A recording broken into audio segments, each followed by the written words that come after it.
Selamat sore, Sobat Milenial dan Gen Z.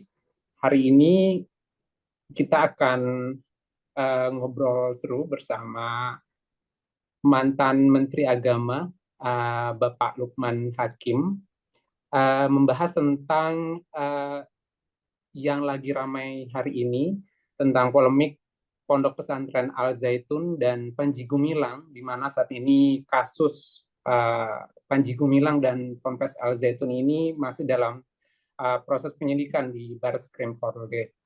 Saya ingin meminta perspektif dan pandangan dari Bapak Lukman Hakim selaku mantan Menteri Agama waktu beliau menjabat, dan sore ini sudah hadir bersama kami Bapak Lukman Hakim. Selamat sore, Bapak. Selamat sore. Assalamualaikum warahmatullahi wabarakatuh. Waalaikumsalam warahmatullahi wabarakatuh. Lagi ramai, Bapak, soal Ponpes Al Zaitun dan polemik dan kontroversinya Panji Gumilang. Nah, saya ingin meminta pandangan dari Bapak Lukman terkait fenomena yang terjadi saat ini, begitu, Bapak? Ya, menurut hemat saya, kalau kita mencermati kasus Az-Zaitun, ya, pesantren Az-Zaitun, juga yang terkait dengan Bapak Panji Gumilang, tentu ini perlu disepakati terlebih dahulu perspektif apa yang kita gunakan, karena kasus ini bisa dilihat dari beragam sudut pandang, ya, dari beragam perspektif gitu.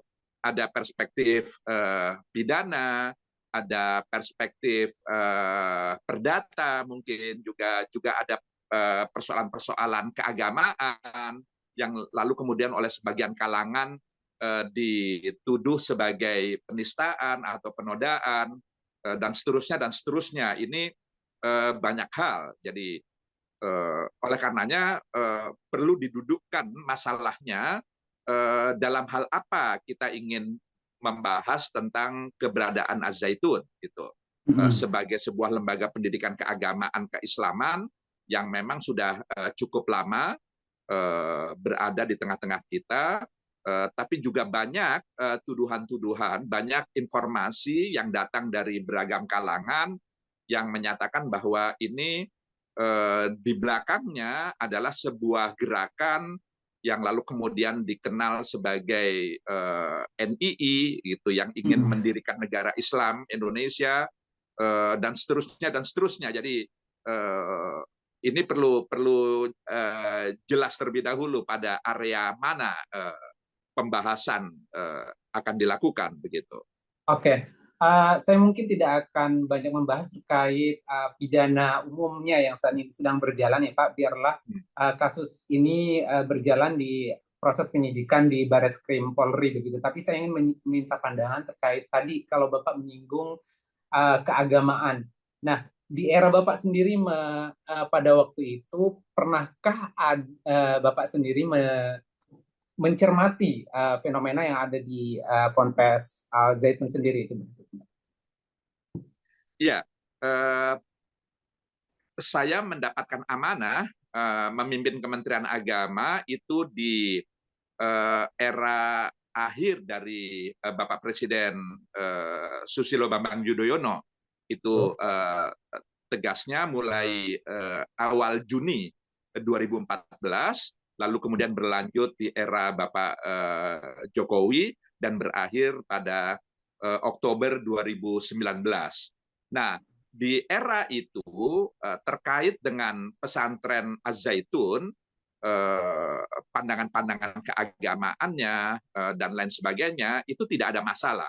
Jadi tidak ada persoalan yang muncul di tengah-tengah masyarakat atau yang dilaporkan oleh masyarakat ke Kementerian Agama terkait dengan persoalan keagamaan yang menjadi problem atau menjadi masalah. Sehingga di kurun waktu yang saya sebutkan tadi itu, 2014-2019, itu tidak ada masalah yang menonjol yang terkait dengan pesantren Az-Zaitun.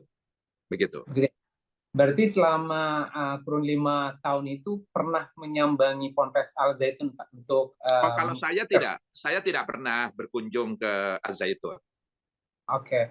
Eh, hanya berarti hanya ini ya Pak ya, dari laporan yang dari masyarakat belum ada laporan terkait hal ini kepada Kementerian Agama pada waktu itu, begitu ya Bapak ya?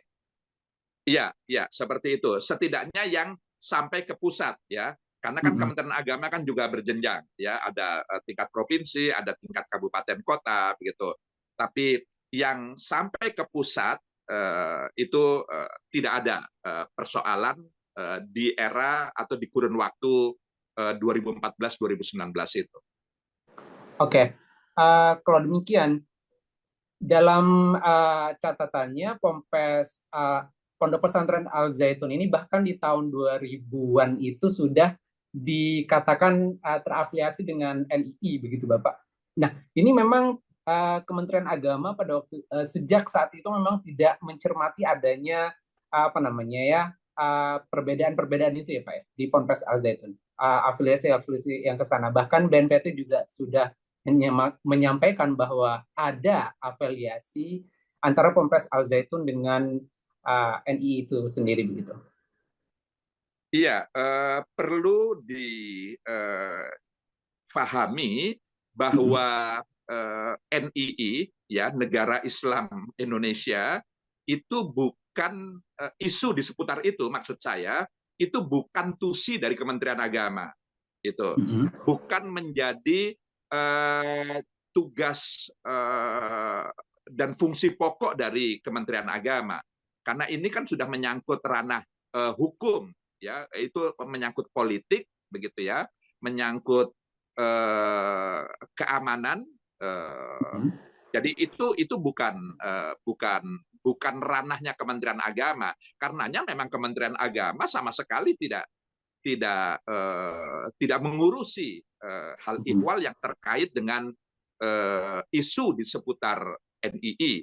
Yang kedua, memang tidak ada laporan yang masuk ke Kementerian Agama terkait dengan isu-isu NII itu pada kurun waktu 2014-2019 itu. Di Sehingga era lalu kemudian Kementerian Agama sama sekali di era itu tidak menangani isu-isu terkait dengan NII. Oke, berarti ini baru muncul hari ini nih, bagaimana ya Pak bisa saat langsung boom, tiba-tiba bom waktunya muncul hari ini, begitu ya Pak? Ya, sebaiknya ditanyakan kepada aparat penegak hukum kita ya, yang memang punya kewenangan untuk memberikan penjelasan terkait dengan hal ini. Itu karena ini kan isu di luar kehidupan keagamaan yang menjadi tusi dari Kementerian Agama. Itu. Jadi silakan saja didalami kepada aparat penegak hukum kita yang memang punya kewenangan untuk menjawab pertanyaan-pertanyaan seperti yang Anda sampaikan tadi itu. Oke. Kenapa baru muncul sekarang dan seterusnya, itu isu-isu banyak kompleks persoalannya menurut saya. Termasuk juga adanya invisible hand di belakangnya itu ya Pak. Itu juga perlu di, di, di, di ditelaah lebih jauh, begitu ya Pak. Saya nggak tahu, saya nggak punya data, saya nggak punya informasi terkait dengan apa yang Anda sebutkan tadi itu, jadi saya nggak bisa memberikan penjelasan gitu. Oke. Kalau Kementerian Agama sendiri itu rutinkah memberikan bantuan kepada Ponpes Al Zaitun, karena ini juga menjadi sorotan belakangan, ada banyak ratusan rekening yang dimiliki oleh yayasan tersebut atas nama yang berbeda-beda. Kalau di era Bapak Lukman sendiri itu dulu seperti apa Bapak?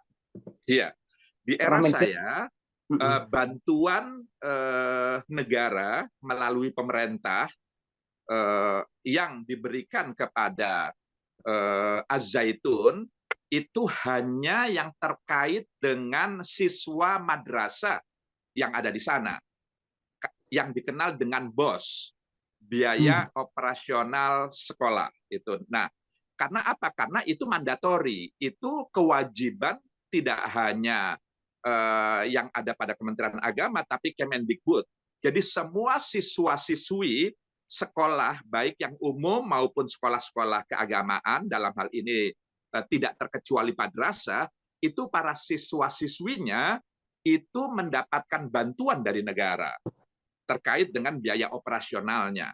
Jadi bantuan yang tadi saudara tanyakan itu adalah yang terkait dengan hal itu, bukan bantuan dalam pengertian yang lain di luar itu. Jadi itu bantuan bukan kepada yayasan, tapi bantuan kepada murid, kepada siswa.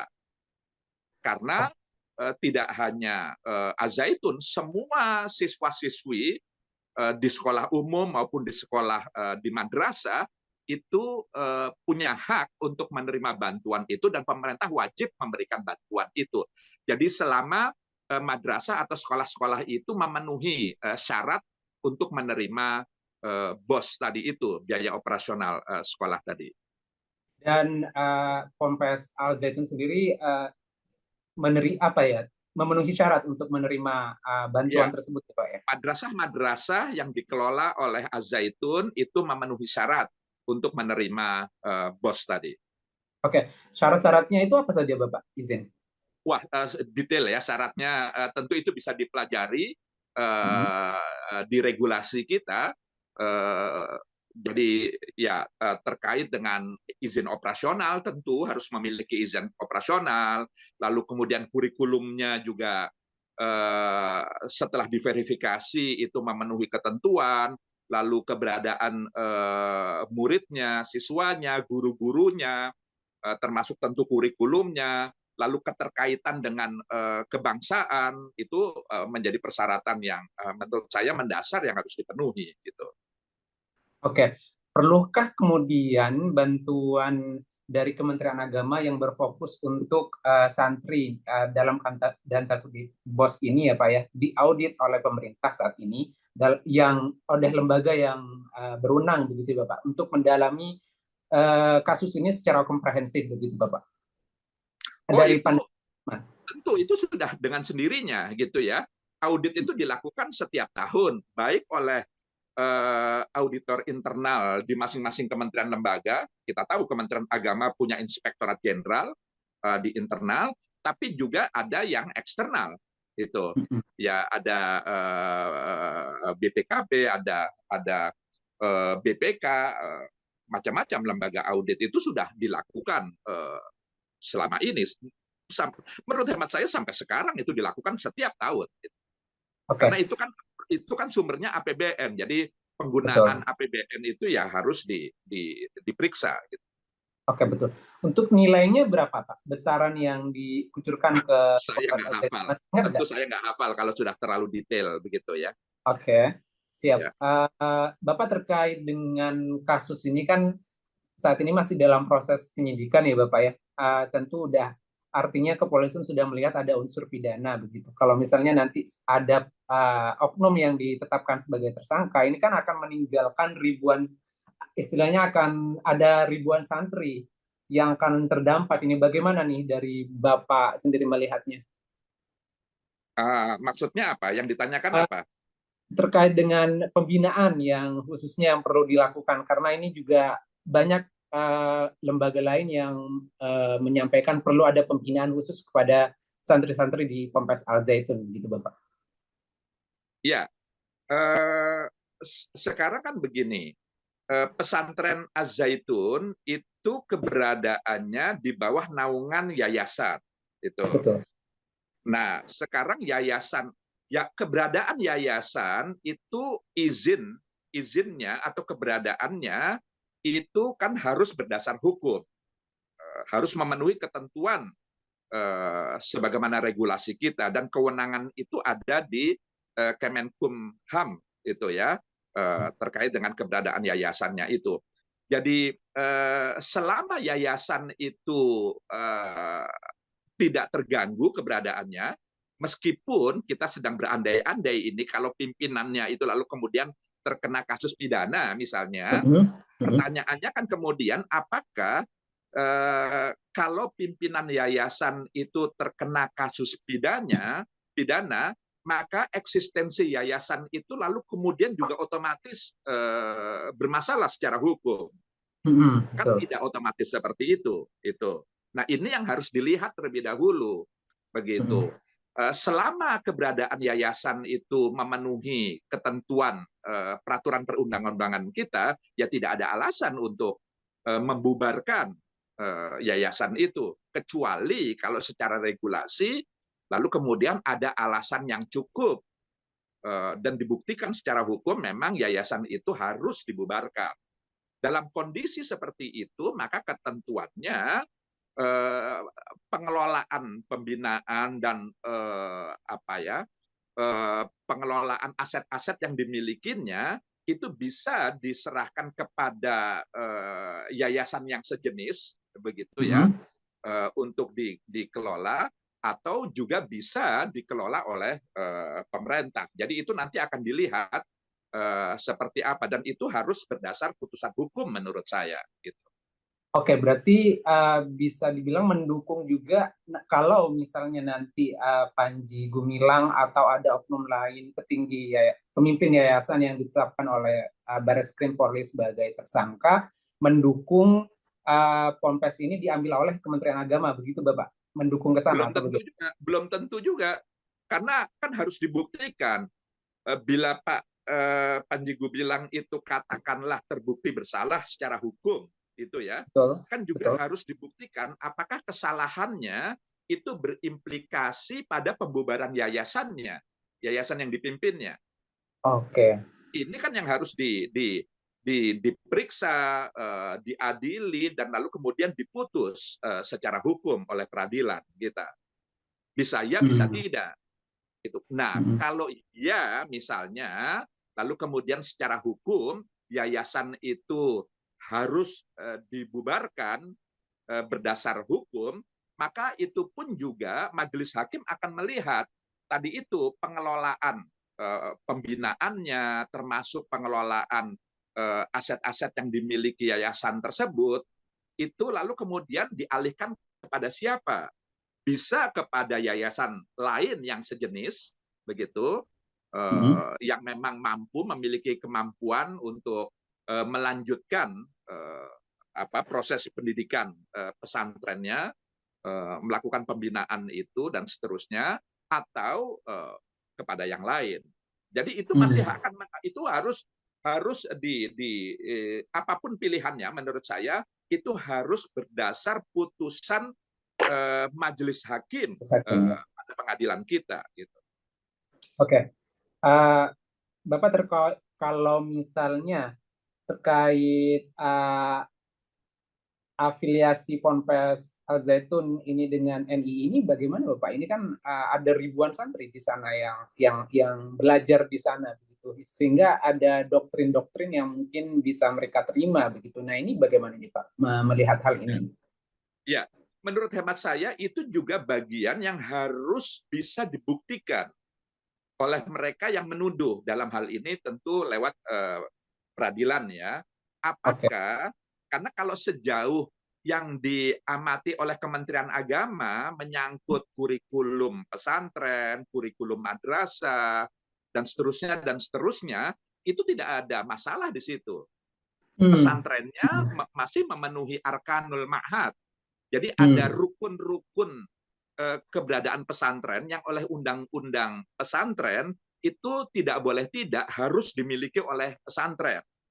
Misalnya ada pimpinannya, ada kiainya, ada santrinya tentu, ada asramanya, ada materi pelajaran keagamaannya yang diajarkan, lalu kemudian ada hal-hal yang terkait dengan kebangsaan kita, ikatan-ikatan kebangsaan itu juga tetap bisa dibuktikan gitu. Jadi itu yang disebut rukun pesantren yang harus dipenuhi gitu, arkanul ma'had gitu. Nah, sejauh ini termasuk kurikulum itu nggak ada masalah di pesantren Az-Zaitun itu. Maka yang menjadi pertanyaan, menjawab pertanyaan Anda, apakah para santri di sana itu terkait dengan NII atau tidak?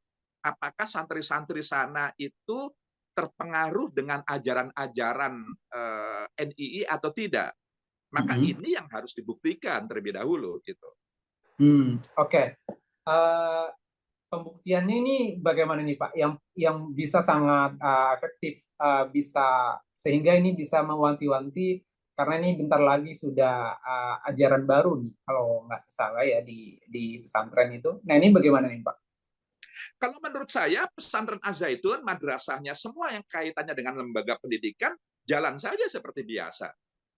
Oke. Jalan saja seperti biasa sampai dengan adanya putusan hukum yang diputus melalui peradilan kita yang membuktikan bahwa ada ajaran-ajaran yang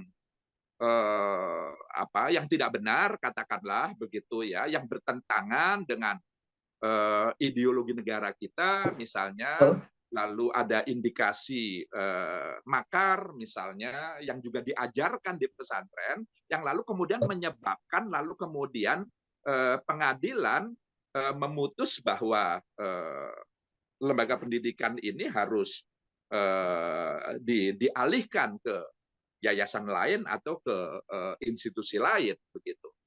Selama belum ada putusan hukum terkait dengan hal itu, maka ya menurut hemat saya itu harus jalan sebagaimana selama ini gitu. Oke, karena itu menjadi hak para santri juga ya Pak ya untuk mendapatkan pendidikan di sana gitu ya. Iya, kita kan negara hukum. Kita kan negara Betul. hukum. Jadi tidak bisa sebuah kesalahan itu lalu kemudian sebuah institusi pendidikan keagamaan itu lalu kemudian dilabeli negatif atau salah atau buruk begitu saja tanpa adanya bukti yang memiliki kekuatan hukum. Gitu. Oke, Bapak saya ingin tahu juga terkait Kementerian Agama itu suka rutin nggak Pak meninjau kurikulum yang diterapkan oleh pesantren-pesantren terhadap dan pembelajaran yang diberikan kepada santrinya, begitu Bapak? Rutinkah ada program seperti itu? Iya, ini adalah kegiatan yang dilakukan oleh Kementerian Agama tingkat kabupaten atau kota ya, karena nanti mereka juga punya seksi-seksi madrasah yang juga melakukan kunjungan ke lapangan begitu. Jadi itu tentu ada program rutin bagaimana memantau, memonitor madrasah-madrasah kita yang ada, pesantren-pesantren yang ada di seluruh wilayah tanah air ini, bagaimana proses belajar mengajar di sana, bagaimana kurikulumnya dan seterusnya gitu. Jadi itu dilakukan. Artinya ada peninjauan di lapangan tuh ada peninjauan ya Pak ya? Iya tentu. Oke. Terkait Ponpes Al Zaitun ini Pak, mungkin ini yang terakhir Pak, ada pro kontra sih Pak. Ada beberapa lembaga yang menyayangkan sikap Polri yang menggunakan dugaan penistaan agama, artinya ada juga yang menyuarakan kebebasan dalam beragama. Nah ini terkait dengan moderasi beragama yang tadi kita singgung di awal ini bagaimana Pak? Kalau Pak Lukman sendiri apa yang ingin kita sampaikan kepada publik, kepada halayak publik terkait dengan fenomena ini begitu? Begini, menurut saya menuduh seseorang atau menuduh kalangan tertentu termasuk institusi atau lembaga tertentu yang terkait dengan telah menodai atau yang terkait dengan penodaan agama atau penistaan agama, menurut saya harus hati-hati kita di sini. Gitu karena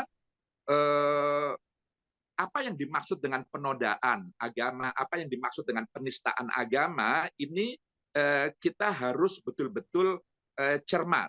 Gitu. Jangan sampai perbedaan faham keagamaan itu lalu kemudian begitu saja dikategorikan atau disimpulkan atau dihukumi sebagai penodaan atau penistaan.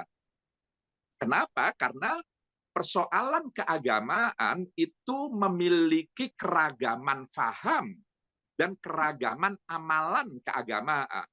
Tidak ada faham keagamaan yang tunggal.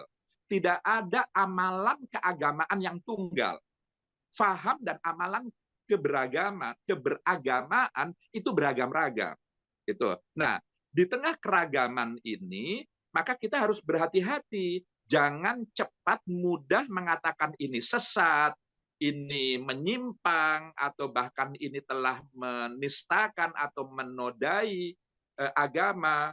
Itu harus betul-betul dibuktikan secara hukum di peradilan menurut saya. Dan nanti majelis hakim akan diuji juga bagaimana cara mereka untuk lalu kemudian sampai kepada kesimpulan apakah ini penodaan agama, penistaan agama atau tidak. Atau jangan-jangan ini hanya perbedaan faham keagamaan saja yang memang di tengah-tengah kehidupan keberagamaan kita itu sesuatu yang harus dihormati dan dihargai. Adanya faham keagamaan yang majemuk, yang beragam.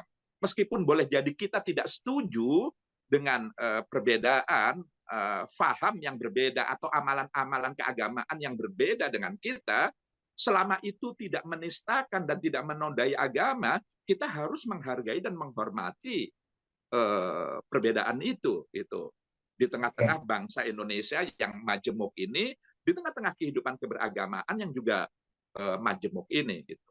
Oke. Ada 3 langkah, Pak, yang dilakukan oleh pemerintah saat ini. Saya langsung masuk ke poin ketiga, keterlibatan pemerintah daerah untuk meredam potensi konflik sosial yang ada di sana. Bagaimana upaya yang paling efektif yang dapat dilakukan oleh pemerintah Provinsi Jawa Barat dalam hal ini, karena kedudukan Ponpes Al Zaitun ada di Indramayu yang ada di Jawa Barat. Apa langkah yang paling efektif sehingga tidak memunculkan gesekan yang sangat besar begitu, Bapak? Iya, pertama menurut saya harus dibedakan persoalan-persoalan yang kaitannya dengan pidana, yang kaitannya dengan NII, dengan persoalan rekening-rekening tadi itu, yang ada dugaan-dugaan penyalahgunaan atau adanya transaksi keuangan yang mencurigakan dan seterusnya, itu persoalan satu persoalan tersendiri yang silakan nanti pemerintah, aparat penegak hukum lalu kemudian membuktikan hal itu.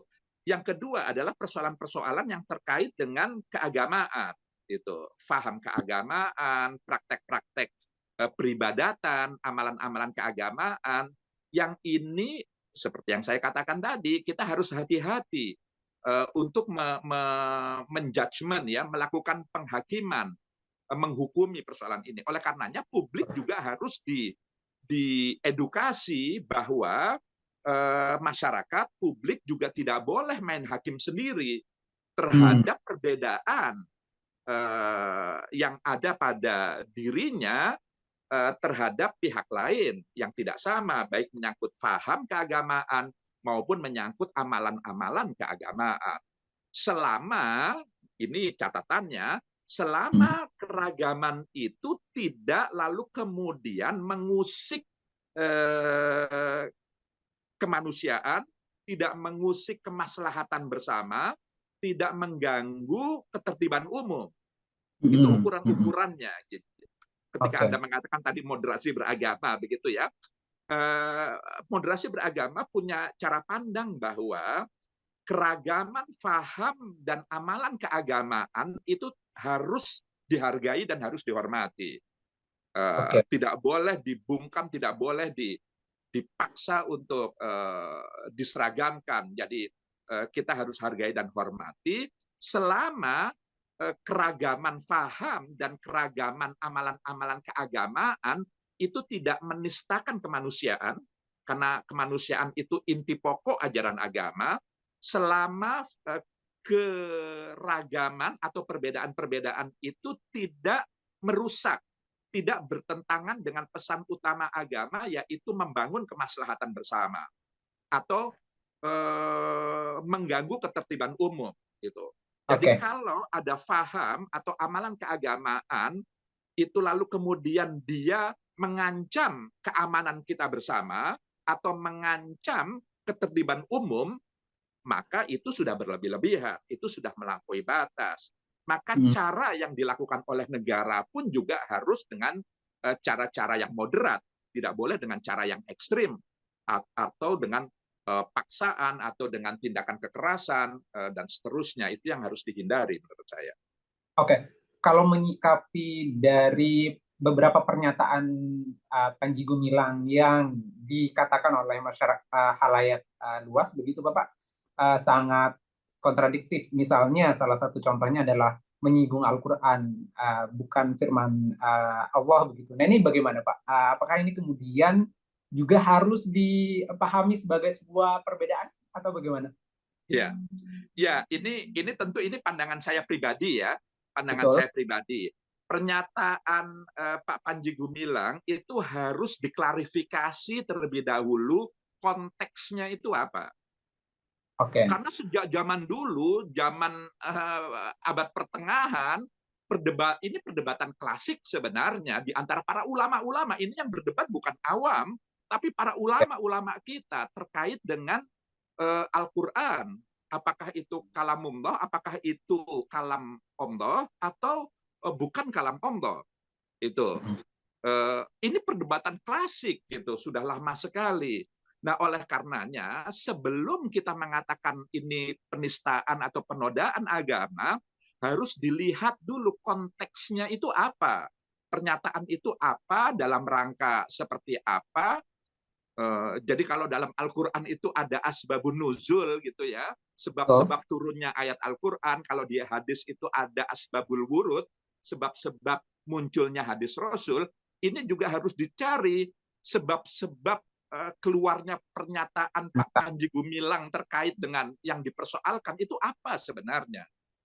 Nah, ini yang nanti akan dinilai apakah ini hakikatnya adalah perbedaan faham keagamaan saja, sebagaimana dulu para ulama-ulama kita berbeda pendapat terkait dengan kalamullah atau bukan kalamullah terkait dengan Al-Quran itu, atau memang terbukti ada penodaan atau ada penistaan. Karena penistaan dan penodaan itu harus juga bisa dibuktikan ada niat untuk menista, ada niat untuk menodai gitu. Itu yang juga harus dibuktikan. Selama tidak bisa dibuktikan bahwa ada niat, ada tujuan memang untuk menodai atau menista, menurut hemat saya terlalu jauh kalau lalu kemudian sekedar perbedaan pendapat itu lalu kemudian dikategorikan sebagai penistaan atau penodaan. Kecuali kalau memang bisa dibuktikan memang ada niat untuk menodai atau menista agama. Oke. Artinya memang dalam penyelesaian polemik ini perlu kehati-hatian dari aparat, baik itu pihak yang berwenang dan pemerintah, karena ini dalam hemat saya Pak akan berdampak terhadap catatan demokrasi kita, karena konflik beragama itu acceptance daripada masyarakat terhadap perbedaan itu juga menjadi catatan buruk terhadap demokrasi kita, dalam hal ini perbedaan dalam beragama begitu. Nah, ini pandangan dari Bapak sendiri bagaimana? Terakhir mungkin. Betul. Saya pikir ini poin penting begitu ya. Menurut saya dalam relasi agama dan negara dalam konteks Indonesia, negara melalui pemerintah, melalui aparatusnya, baik eksekutif, legislatif maupun yudikatif, itu sebaiknya tidak memasuki wilayah-wilayah ikhtilafiyah, wilayah-wilayah furu'iyah, wilayah-wilayah yang cabang, yang tidak inti, yang tidak pokok dari ajaran agama. Gitu. Karena itu perbedaan pendapat di kalangan umat beragama itu banyak sekali di wilayah itu. Karenanya dalam konteks Indonesia, negara sebaiknya menahan diri untuk memasuki wilayah itu. Jadi jangan masuk ke wilayah-wilayah yang furu'iyah atau ikhtilafiyah tadi itu. Biarlah ini menjadi keragaman umat dalam memahami dan mengamalkan ajaran-ajaran agama. Yang kedua, kalaulah negara ingin masuk, harus diyakini betul itu terkait dengan inti pokok ajaran agama, yang ukurannya itu tadi mengganggu kemanusiaan, mengganggu kemaslahatan bersama, mengancam keamanan, mengancam ketertiban umum, misalnya hal-hal seperti itu. Jadi negara mencegah adanya faham atau amalan-amalan keagamaan yang berdampak pada upaya kita bersama untuk menjaga keamanan atau ketertiban umum, menjaga tetap terjaganya nilai-nilai kemanusiaan, menjaga kemaslahatan bersama. Jadi itu ukurannya itu. Iya, karena kebebasan beragama itu juga harus dijaga dan harus dijamin, karena itu juga amanat konstitusi kita pasal 29 ayat 2 Undang-Undang Dasar kita. Baik. Betul. Saya sangat setuju dengan itu. Sangat perlu kehati-hatian. Ini semata untuk menjaga agar catatan demokrasi Indonesia tidak semakin memburuk di depan. Gitu. Mungkin itu saja untuk perbincangan sore hari ini. Ada banyak insight yang perlu yang dapat kita ambil terkait dengan polemik Ponpes Al Zaitun dan pernyataan-pernyataan yang disebut oleh khalayak sangat kontroversi yang dilakukan oleh Panji Gumilang dari perspektif mantan Menteri Agama Bapak Lukman Hakim. Terima kasih atas waktunya, Bapak. Terima kasih kembali. Sehat-sehat selalu dan terus berkarya. Amin. Terima kasih. Assalamualaikum warahmatullahi wabarakatuh. Waalaikumsalam warahmatullahi wabarakatuh.